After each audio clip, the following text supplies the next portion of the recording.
L'éducatif va t'aider pour les révisions du rattrapage bac SVT. Ce que tu vas voir dans cette vidéo sont les connaissances à avoir selon certaines questions qui sont déjà tombées en oral de rattrapage. Une grande partie du programme est résumée. Ces exercices étaient composés bien sûr de documents, d'informations supplémentaires. Tu peux toujours t'abonner, c'est gratuit et ça nous fait plaisir. Un petit peu de géologie. Alors sur les ophiolites, ce que tu dois savoir, ce sont des roches de la lithosphère océanique, forment des sutures au sein des chaînes de montagnes, témoignent de la fermeture de domaines océaniques et suivi de la collision de blocs continentaux par convergence de plaques lithosphériques. Tu as un petit schéma ici. Les ophiolites sont en vert. Donc quand il y a eu collision, la remontée de la lithosphère océanique a créé ces ophiolites.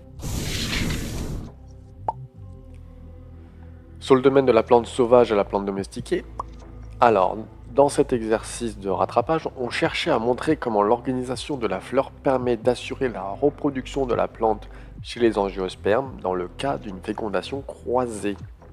Donc il y avait des connaissances à apporter qui étaient, chez les angiospermes, les gamètes femelles se trouvent au sein du pistil, les grains de pollen sont sur les étamines, donc ça s'appelle les gamètes mâles.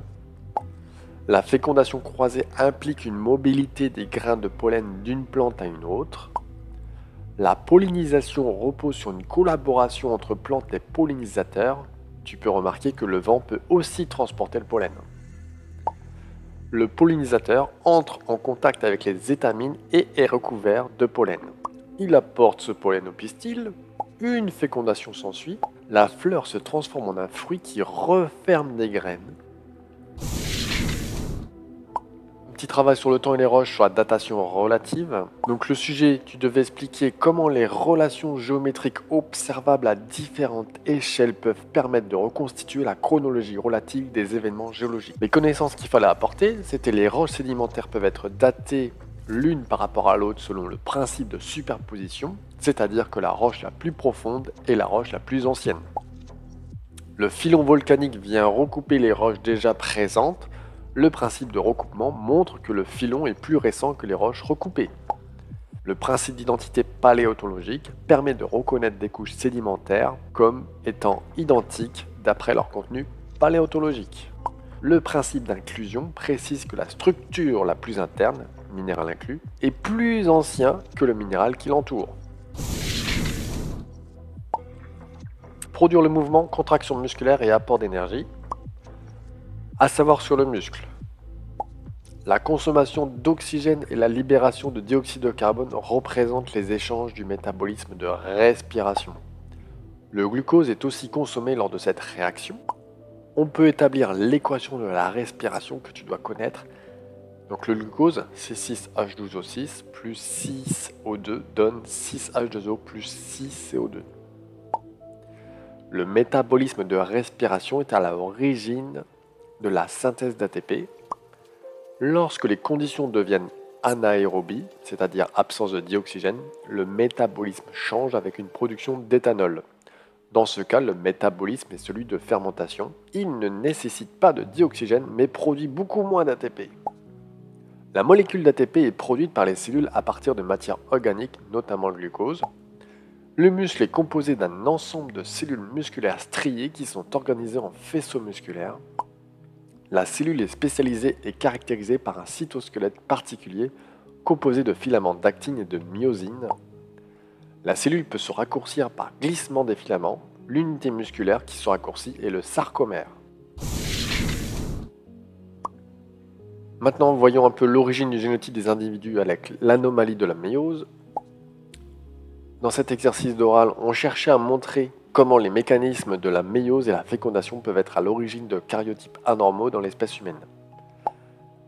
Tu avais ce karyotype-là et tu remarquais tout de suite que le chromosome 13 était présent 3 fois. Pour obtenir ce karyotype, il a fallu y avoir fécondation entre deux gamètes haploïdes, un gamète possédant 2 chromosomes 13 et un gamète en possédant un seul. La fécondation rassemblant les deux génomes, on obtient 3 chromosomes 13 dans la cellule œuf diploïde. La présence de 2 chromosomes 13 dans l'un des gamètes s'explique par une anomalie lors de la méiose due à une migration anormale des chromatides lors de la méiose. On a soit une non-disjonction des chromosomes 13 en anaphase 1 de méiose, ou une non-disjonction des chromatides en anaphase 2. L'explication d'une des deux possibilités suffit le jour de ton oral. Ce défaut dans la répartition des chromosomes lors de la méiose peut avoir lieu chez le père ou chez la mère lors de la formation des gamètes.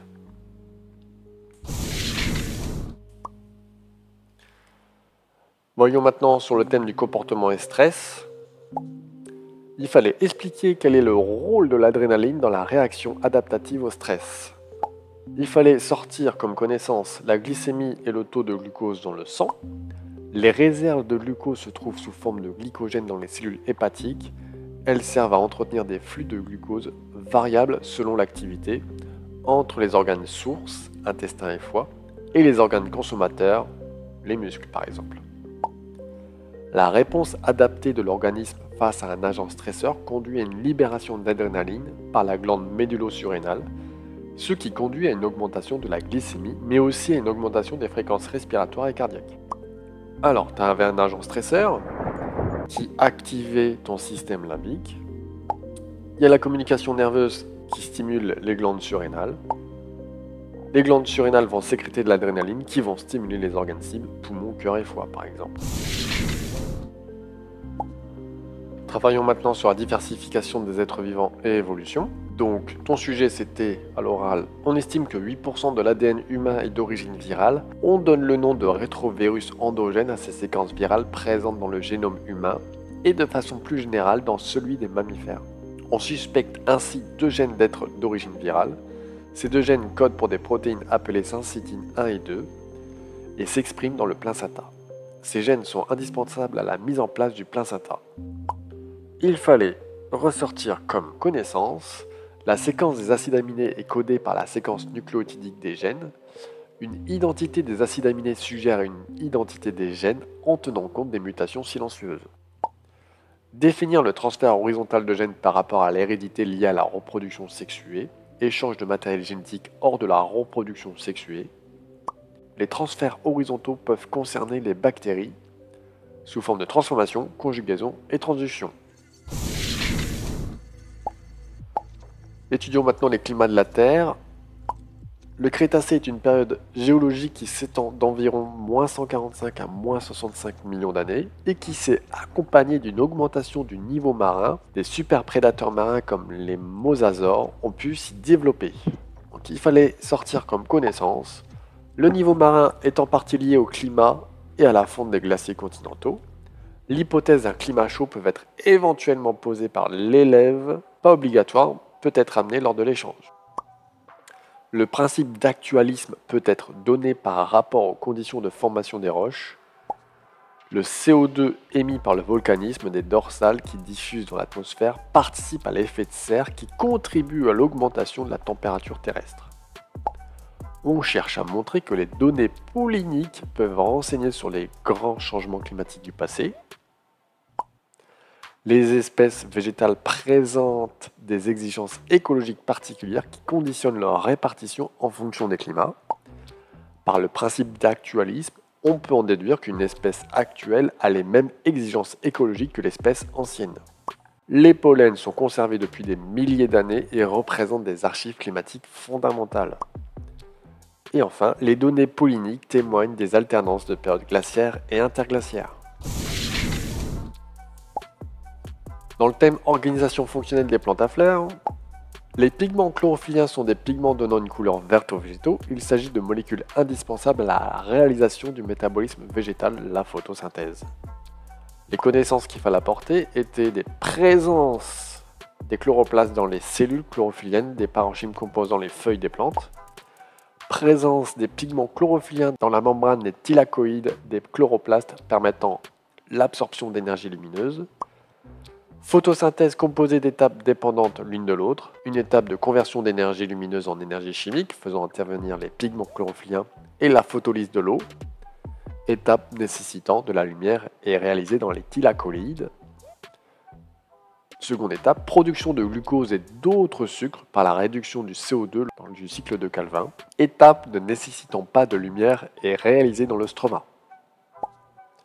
Les parties aériennes de la plante sont les lieux de production de matière organique par photosynthèse, captées par les pigments chlorophylliens au niveau du chloroplaste. L'énergie lumineuse est convertie en énergie chimique par la photolyse de l'eau, avec libération d'O2 et réduction du CO2, aboutissant à la production de glucose et d'autres sucres solubles. Sur les enjeux planétaires contemporains de la plante sauvage à la plante domestiquée, il fallait montrer que les mycorhizes facilitent l'absorption d'eau et d'ions du sol.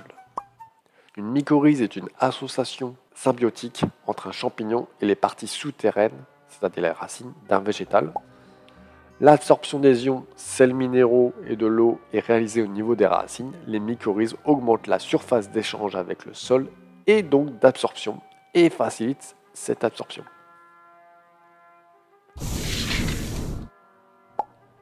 Sur le corps humain, comportement, mouvement et système nerveux, il fallait expliquer comment on a pu situer les aires motrices spécialisées à l'origine des mouvements volontaires.